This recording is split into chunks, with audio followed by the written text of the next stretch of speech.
ఆడబిడ్డలు మరి ఇక్కడికి వచ్చిన వాళ్ళు మంచిగానే సపోర్ట్ కొడుతురు, సీట్లు కొడుతురు మగ పిల్లలు. కానీ మరి నాకు ఒక అనుమానం ఉంది, ఎల్లుండే ఎలక్షన్ ఉన్నది. ఇవాళ రాత్రి రేపు రాత్రి జోరు ఉంటాయి కదా, వస్తారు, ఇంటింటికి వస్తారు. అక్క అంటారు, చెల్లె అంటారు, వదిన అంటారు, కోడలు అంటారు, బుగ్గగిస్తారు, గదవ పట్టుకుంటారు, కడుపులతలు పెడతారు, కాళ్ళ మీద పడతారు.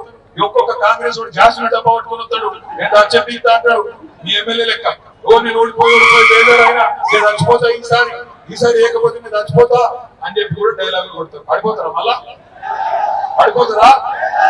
ఇన్ని రకాలుగా దగా చేసిన వాళ్ళు, ఇన్ని రకాలుగా ద్రోహం చేసిన వాళ్ళు, ఇన్ని రకాల అబద్ధాలు చెప్పిన వాళ్ళు ఇలా నేను వచ్చి చెప్తున్నాడు రేవంత్ రెడ్డి, భూపాలపల్లి జిల్లా నడ తీసేయడం, అది నువ్వు పెట్టిన అవరా తీసేస్తాం.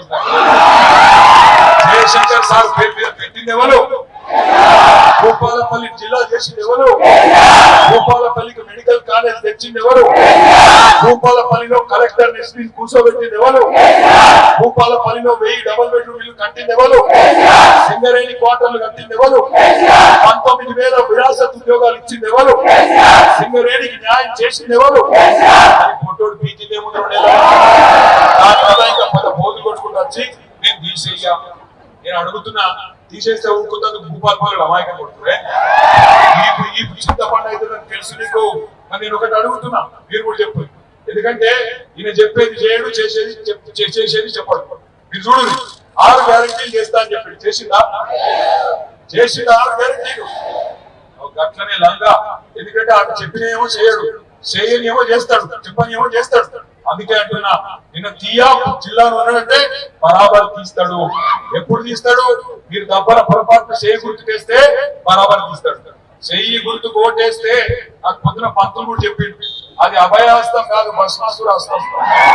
నెత్తి మీద పెట్టుకుంటే బూడిదే అయిందా? బూడిద ఇదివరకు 2 నెలల మొత్తం నాశనం, భూముల ధరలు పడ్డాయి. సింగరేణి ఆగం, సింగరేణిని బామ్మదికి రాసిచ్చింది.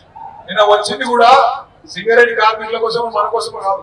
సింగరేణిని వాళ్ళ బామ్మర్దుడు ఒక ఆయన సుజన్ రెడ్డి, ఆ సుజన్ రెడ్డి సాకు రాసిచ్చింది. అల్లనట ఈ మధ్యన ఒక నిరాల సింగరేణి కార్మికులు ఇక్కడ ఉన్నోళ్ళు శీలా ఉంటుంది. అరే 60-20 ఇంత తక్కువ రావాలి కదా, ఇంత పెద్ద మీటింగ్ రావాలి అనుకుంటున్నారు. సింగరేణి అన్నలు జాగ్రత్తగా వినండి. రేవంత్ రెడ్డి నల్ల బంగారాన్ని ఆయన అత్తగారి కొంగు బంగారం వాళ్ళ బామ్మర్దికి రాసిచ్చింది. ఎందుకు? ఇక్కడ సర్టిఫికేట్ పెట్టిండు కొత్త దుక్కులకు. ఆయనకు నచ్చిన వాళ్ళ కాంట్రాక్ట్ ఇచ్చేది కట సైట్ విజిట్ చేసినట్టు సింగరేణి సర్టిఫికేట్ ఇవ్వాలి. ఆ సైట్ విజిట్ చేసినట్టు సర్టిఫికేట్ కోసం వాళ్ళు రాగానే, కంపెనీ వాళ్ళు రాగానే వాళ్ళ ఫోన్ నంబర్లు, వాళ్ళ పేర్లు మొత్తం రేవంత్ రెడ్డి బామ్మర్దికి పంపుతారు. రేవంత్ రెడ్డి బామ్మర్దికి ఫోన్ చేస్తాడు, రే టెండర్ వేయకరా అంటాడు. టెండర్ వేయకరా అనగానే అవతలోడు గుగులు పడి వేయకపోతే మంచిదట. కానీ దబ్బన వేద్దాం అనుకుంటే ఇటు సర్టిఫికేట్ ఇవ్వడం, సర్టిఫికేట్ ఇస్తేనే టెండర్ వేయాల. గట్ల మే 25 నుంచి మొదలుపెట్టి ఇప్పటిదాకా 6,000 కోట్ల రూపాయలు మందికి రేవంత్ రెడ్డి రాసిచ్చింది. ఆ కుంభకోణం బయట పెట్టాకనే ఫోన్ ట్యాపింగ్, ఈ ట్యాపింగ్, ఆ ట్యాపింగ్ మమ్మల్ని వర్షం ఎక్కడ మొదలుపెట్టింది. నిన్నటికి నిన్న ఏం చేసిండో చూసిరా? ఇదివరకు దొరికింది కదా ఓటుకు నోటు 50 లక్షలతో దొరికింది, యాదుకుందా? మర్చిపోయిరా? ఆ ఆధారాలన్నీ హైదరాబాద్ లో ఒక ఆఫీసులు ఉంటాయి.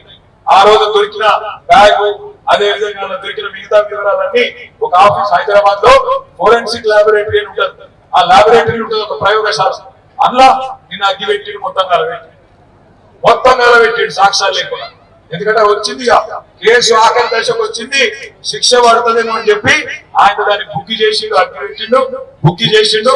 దొంగ దొరికిపోయిండు కాబట్టి జైలు పోకుండా కాపాడుకునే ప్రయత్నం చేసిండు.